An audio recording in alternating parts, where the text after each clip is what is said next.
試幻想一下，你係由一個基層去搏實起身嘅男人，10幾年捱過無數嘅通宵，無數次辦公室政治嘅鬥爭，終於坐上一個位置，一人之下萬人之上。但突然間，你老細叫你入房，出嚟之後，你會明白一件事，你以為自己喺公司嘅位置係冇人可以看動嘅，但原來你只不過係一粒螺絲釘，換咗機器同樣照喐。有冇咁嘅感覺？同樣好多嘅男人用咗半世嘅時間，以為自己冇功都有勞，最後發現自己其實係一粒棋子。呢種感覺你冇熟悉啊？大家好，我係子華。呢個頻道呢，只係做一件事，用《資治通鑑》1362年嘅人性故事拆解你今日嘅困局。古今人性冇變過，太陽底下無仙事。我哋做嘅事情係提前幫你揭穿人性嘅劇本，降低你嘅試錯成本。而今日呢，我要講嘅一個係2000幾年前嘅男人，佢絕對比你聰明，而且比你更加努力，比你更加識把握時機。但係佢最後嘅結局呢，就係俾人腰斬，甚至滅咗三族。佢個名叫李斯。睇完呢集，你會知道3件事：第一，點樣去改變一個人嘅命運；第二，職場同感情咩時候抽身先係最佳時機；第三，劇透你嘅人生，降低你嘅試錯成本。即係我喺廣州做咗咁多年嘅婚戀，見過太多呢類型嘅男人，佢哋唔係壞人，亦都唔係懶，甚至嗰種係好努力嗰種男人。但係佢哋有個共通點，就係唔識分節奏同埋進退。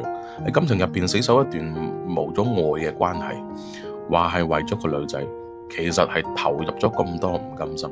喺職場入邊咧，死守一個冇前途嘅位置，做又做唔死，彈又彈唔起，仲自我安慰，話自己好執着，公司離唔開我，做咗咁多年。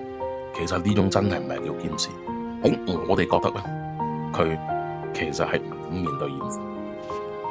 其實我哋會喺歷史上面揾規律，喺2000幾年嚟，其實有好多個名人同佢一樣唔識得走，唔識得抽身。例如呂不韋、商鞅、韓信，佢哋個個都絕等聰明，但係喺風向變咗之後，都唔肯抽身。佢唔走嘅代價唔係冇咗份工，唔係冇咗段感情，而係最後嘅結局，所有都驚人相似，係車裂、腰斬、滅族，冇一個有好下場嘅。李斯，楚國人，出身其實極之普通嘅，但係佢係一個好大嘅野心。讀書嘅時候咧，佢經常走去睇老鼠，佢覺得咧倉庫嘅老鼠咧就有糧食，肥肥白白，仲要冇人趕添。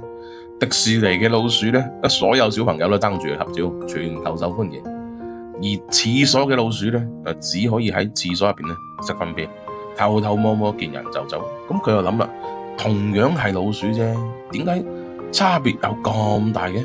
佢覺得唔係能力嘅問題，係環境。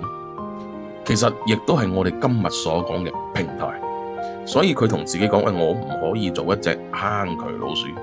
於是咧，佢走咗去韓國，當時最有霸氣、最有實力、一統天下嘅平台，一篇咧諫逐客書，令到秦王咧即係嬴政回收翻佢之前諗住驅逐外國人嘅命令，從此咧飛黃，幫秦始皇咧統一六國，統一文字，書同墨，車同軌。一個窮小子做到帝國嘅丞相，一人之下萬人之上，按咁嘅道理同劇情咧，絕對係一個完美嘅底層逆襲嘅傳奇，可以出書㗎啦。但係咧，佢犯咗一個絕對致命嘅錯誤，就係喺應該走嘅時候，佢選擇咗留低。公元前210年，秦始皇死喺佢嘅出巡嘅途中。死之前呢，冇立下任何遺囑，口頭只係話長子扶蘇繼位。但呢一刻呢，宦官趙高就揾咗李斯佢就去問一句：丞相，扶蘇繼位，你仲覺得你有丞相做咩？就係呢一句說話，戳中李斯最痛嘅痛點。扶蘇一向呢都唔係幾 like 李斯嘅，一旦佢登基呢，飯碗都不保，咁多年嘅丞相嘅位置呢，其實一定唔甘心嘅。所以趙高咧就睇住呢一點再講，不如我哋扶胡亥上位做新老細，你我繼續富貴，你點睇啊？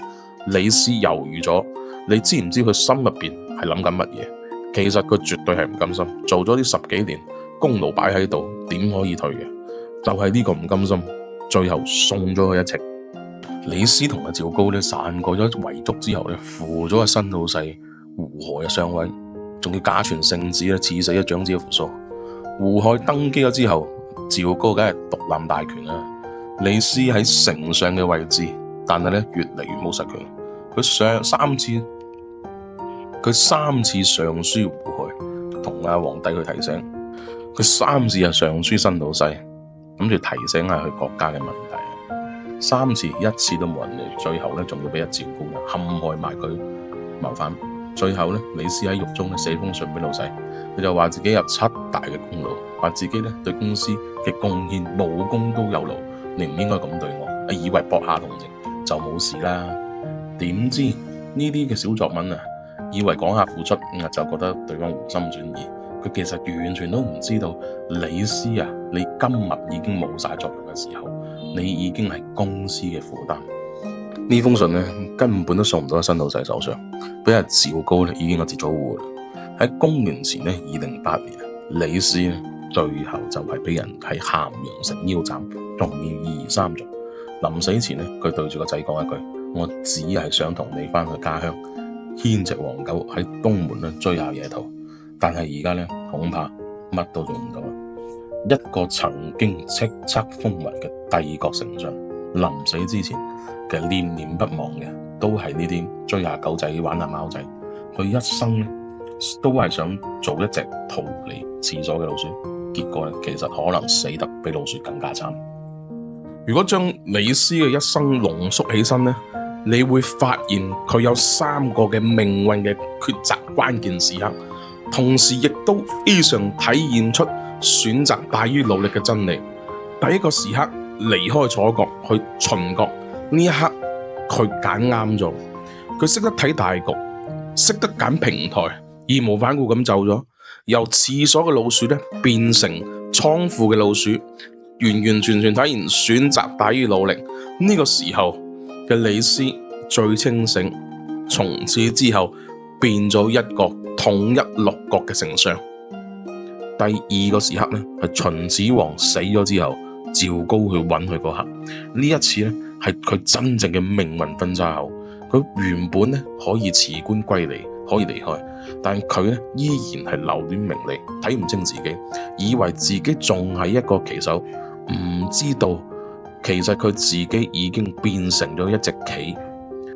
佢以為自己仲係要權力同位置，用咗幾十年去追，最後用條命去守住嘅丞相。但原來佢到最尾嗰刻望住個細仔先知道，其實佢想要嘅就係拉住隻狗出到去東門追下野兔嘅平淡生活。第3個關鍵嘅時刻係老細唔再睇你嘅時候。李斯3次去揾老細，3次都俾人拒之於門外，呢個信號已經夠清晰嘅，講明你嘅時代已經過咗。但佢仲係唔抽身，以為寫多封信俾老細，老細就會明白佢嘅心意，最後理解到佢嘅用意。但係仲係以為功勞擺喺度，冇人敢去喐佢咩？其實公司再已經冇咗你嘅位置啦。所以李斯嘅悲劇唔係一個錯誤決定而導致，係從第2次上咗趙高隻賊船開始，到第3次老細唔睇你，依然選擇留低，而造成最後呢個結局。佢由唔清晰到唔認輸，到最後唔停嘅幻想，一步一步將自己親手殺死。咁回想翻到今日，你有冇似曾相識嘅一個劇情？你而家又走到第幾步啊？我想問下大家，你哋覺得點解李斯唔識得抽身？亦都問下大家，點解而家咁多人其實明知咗風向變咗都願意留低？或者我覺得問題只有3樣：第一個，高估咗自己嘅價值，低估咗人性。李斯唔係唔聰明，佢係唔敢相信新嘅局面會咁殘酷。佢以為新老細仲會念舊情，佢以為自己功勞咁大，仲有價值，以為老細會手下留情，唔會真係殺佢。但佢估漏咗身邊一樣嘢，就係身邊嘅小人。趙高咧冇李斯嘅學問，冇李斯嘅功勞，但佢有一樣嘢，李斯永遠都做唔到嘅，就冇底線。有能力嘅人咧，最難防咧，唔係比你更加聰明嘅人，係比你更加冇底線嘅人，因為佢會不擇手段。李斯咧只係用自己嘅方式去衡量趙高，但係佢根本唔知道趙高玩嗰套邏輯，無論喺感情入邊或者職場入邊。第二係唔甘心，付出咁多，沉沒成本咁高，唔係唔知道要走，而係冇勇氣離場，再加上對未來嘅未知，全部都係恐懼，留低呢仲有個 CEO 位置做下，走咗一切都冇晒。其實好多人都寧願忍痛，都唔願意面對未知嘅將來。其實大家有冇試過一段感情或者一份工作入邊，其實明明已經知道冇希望，但係因為習慣或者冇勇氣落呢個決定而繼續死撐呢？其實呢個唔會係叫做堅持，係叫做犧牲將來嘅時間為過去付出嘅埋單。第三，仲留戀過往，對未來呢抱有一絲希望。李斯死嗰刻呢，仲寫信俾老細，以為自己仲係丞相，仲有一絲機會可以改變目前嘅局面。但係佢唔明白嘅係，今日嘅老細唔係當年同佢打天下嗰個。同樣，無論係公司定係感情，公司唔會因為你過往嘅功勞而挽留你，感情更加唔會因為你過往嘅付出去回頭。佢寫封信俾老細，希望念下舊情，念下我當日同你老豆一齊打江山。但係佢唔知道，當你今日失去咗所有價值嘅時候，過往功勞已經變負資產。一朝天子一朝臣，一切嘅關係嘅本質係價值，而唔係過往嘅光陰。今日已經冇咗你嘅位置啦。我喺廣州做婚戀公司嘅咁多年，見過太多李斯呢類人，唔係因為佢哋唔夠好，係因為從來都冇人教佢哋點樣去睇通人性，喺感情入邊點樣去做識睇人，喺職場入邊點樣去睇世，更加多嘅佢哋會用咗半世嘅時間去交學費。所以我哋幫客戶做嘅唔係點樣去快速去開展一段感情，而係先幫客戶減少試錯成本同埋時間。因為我哋知道介紹錯咗一次，代價唔止係錢咁簡單，可能係成個家族。李斯死前呢句說話對我好大啟發。原來佢最想要嘅唔係丞相嘅職位，而係同屋企人追下兔仔，玩下狗仔嘅平凡日子。回想翻我哋而家個個都去追逐名利啊、職位啊，會唔會到將來我哋先知道我哋最想要啲乜嘢？同時，李斯佢最尾我相信亦都諗明白幾件事。過氣丞相一定賤過狗，換老細嗰時我哋就要走嘅。人性嘅本質係價值，而唔係念舊情。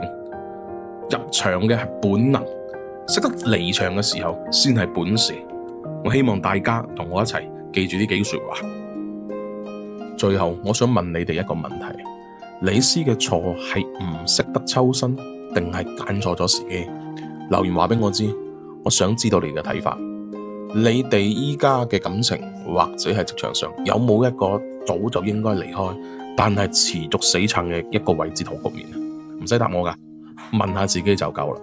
覺得呢一集有幫到你哋嘅，同時亦都中意呢一類型嘅題材，記得俾個 like 我，訂閱我嘅頻道。你嘅一個動作就係我持續更新嘅最大動力。下一集我哋會拆解更加多歷史人物故事背後嘅底層邏輯同人性嘅本能。識走嘅係一種本事，識點樣走嘅先至係最高嘅智慧。